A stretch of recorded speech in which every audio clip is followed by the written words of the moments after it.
Hello everyone, welcome to vision ஆயின் academy.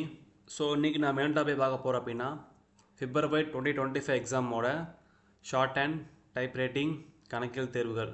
So இது எல்லா எக்ஸாமோட ரீவேல்யூஷன் பற்றி பார்க்க போகிறோம். ஸோ ரொம்ப சிம்பிள், ஓகேங்களா? ஸோ சிம்பிளாக நான் முடிச்சிடுறேன் இந்த வீடியோவை. நான் என்ன அப்படின்னா, போன எக்ஸாம் February 2025 நம்ம ரிசல்ட் நம்ம எக்ஸாம் எழுதியிருப்போம். அந்த எக்ஸாமோட ஆன்சர் காப்பி நமக்கு வந்திருக்கும். ரிசல்ட் வந்திருக்கு.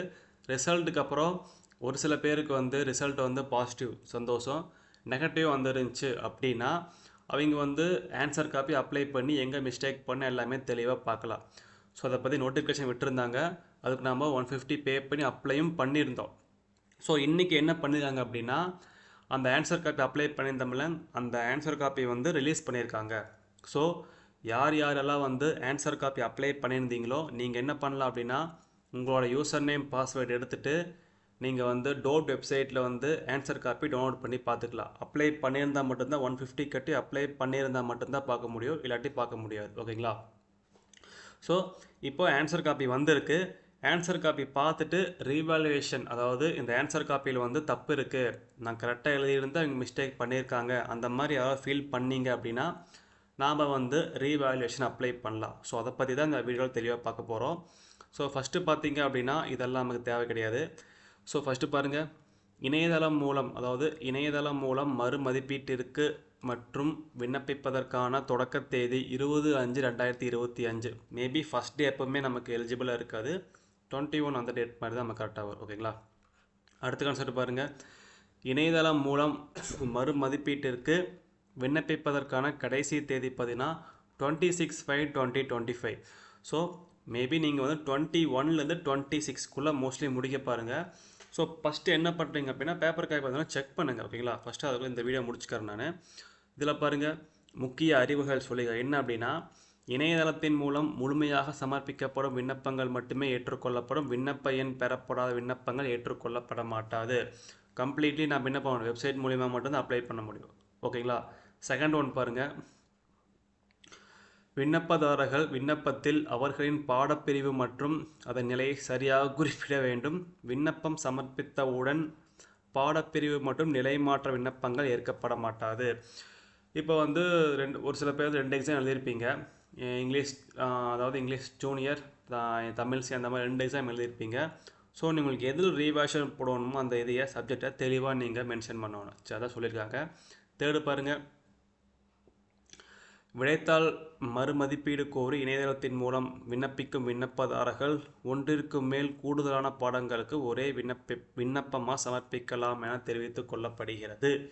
ஸோ ஒன்றுக்கு மேற்பட்ட கூடுதல் பாடத்துக்கு நம்ம என்ன பண்ணோம்னா ஒரே அப்ளிகேஷன் நம்ம சப்மிட் பண்ணிக்கலாம்னு சொல்கிறாங்க. அடுத்து பாருங்கள், important fees structure. So type ரைட்டிங்க்கு பார்த்தீங்க அப்படின்னா உங்களுக்கு 400, அதிலே போத் ஃபஸ்ட் பேப்பர்ஸ் ரெண்டுமே இன்க்ளூட் ஆயிரும். ஓகேங்களா? ஷார்ட் அண்ட் அக்கௌண்டன்சி, ஓகேங்களா, சுருக்கெழுத்து மற்றும் கணக்கியல் பாடம் ரெண்டுக்குமே உங்களுக்கு 500.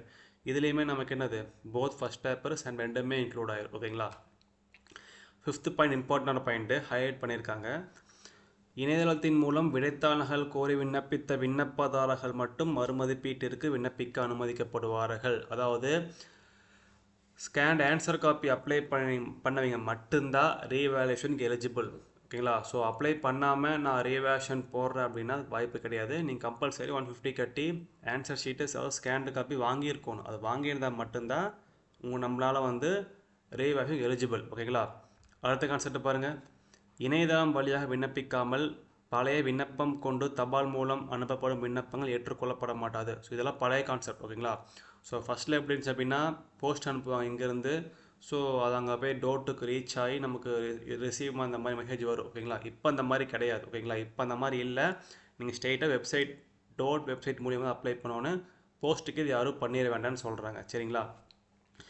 7th பாயிண்ட்டு, முழுமையாக விண்ணப்பத்தை சமர்ப்பித்தவர்களுக்கு விடைத்தாள் நகல் மற்றும் தாங்கள் விண்ணப்பம் சமர்ப்பித்த இணைய பதிவேற்றம் செய்யப்பட்டுள்ளது வேண்டாம், அந்தளவுக்கு இம்பார்ட்டண்ட் இல்லை.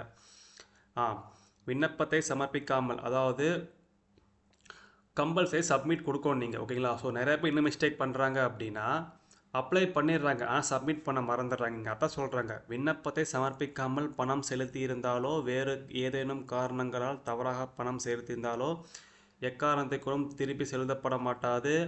முழுமையாக விண்ணப்பத்தை சமர்ப்பித்தவர்களுக்கு விடைத்தாள் நகல் தம் விண்ணப்பம் பதிவேற்றம் செய்யப்பட்டுள்ளது. மோஸ்ட்லி வந்து என்ன சொல்லிக்கிறாங்கன்னா ரீஃபண்டும் கிடையாது சொல்லிக்கிறாங்க. கம்பல்சரி சப்மிட் காப்பி கரெக்டாக கொடுக்கணும்னு சொல்கிறாங்க. சரிங்களா? ஸோ அதே மாதிரி என்ன சொல்லிக்கிறாங்கன்னா வெப்சைட் லிங்க் நமக்கு கொடுத்துருக்காங்க. ஸோ 2 வெப்சைட் லிங்க் அதில் அப்ளை பண்ணிக்கலாம். அதே மாதிரி லாஸ்ட் மினிட்ல அப்ளை பண்ண வேணாம்னு சொல்கிறாங்க. ஏன் அப்படின்னா சர்வர் வந்து பிஸியாக இருக்குன்னு சொல்கிறாங்க. ஓகேங்களா? ஸோ இதுதான் கான்செப்ட்டு. ஸோ ஆன்சர் காப்பி வந்துச்சுன்னா பாருங்கள். அதை வந்து நீங்கள் ஒரு பிரிண்ட் எடுத்துக்கோங்க. பிரிண்ட் எடுத்துகிட்டு டோட்டோட ஆன்சர் காப்பி எடுத்துகிட்டு ரெண்டையும் மெர்ஜ் பண்ணி எங்கெங்கே மிஸ்டேக் பண்ணியிருக்காங்க, நீங்கள் மிஸ்டேக் பண்ணியிருக்கீங்க இல்லை மிஸ்டேக் பண்ணாமல் மிஸ்டேக் போட்டிருக்காங்களா, அந்த மாதிரிலாம் தெளிவாக பார்த்துட்டு ஒரு நாள் 2 நாள் 3 நாள் கூட எடுத்துக்கோங்க. ஓகேங்களா? 26 வரைக்கும் நமக்கு என்னது டைம் கொடுத்துருக்காங்க. ஓகேங்களா? 26 வரைக்கும் கொடுத்துருக்காங்க. மெதுவாக 2-3 நாள் பார்த்துட்டு அதுக்கப்புறம் நீங்கள் டிசைட் பண்ணிவிட்டு ரீவேஷன் போடலாமா வேணாமான்னு பாருங்கள். ஒரு சில பேர் என்ன நினைக்கிறாங்க அப்படின்னா ரீவேஷன் போட்டால் பாஸ் பண்ண நினைக்கிறாங்க. பட் அது பாசிபிள் கிடையாது. ஓகேங்களா? உங்களுக்கு கான்ஃபிடென்ட்டாக இருக்குது, என்னால் வந்து நான் கரெக்டாக எழுதியிருக்கேன், அந்த மாதிரி இருந்தால் ரீவேஷன் அப்ளை பண்ணுங்கள். இல்லாட்டி இப்போ என்ன மிஸ்டேக் வாங்கினீங்களோ அந்த மிஸ்டேக் நோட் பண்ணி வச்சுட்டு அடுத்த எக்ஸாமுக்கு அந்த மிஸ்டேக் வராமல் பார்த்துக்கோங்க. சரிங்களா?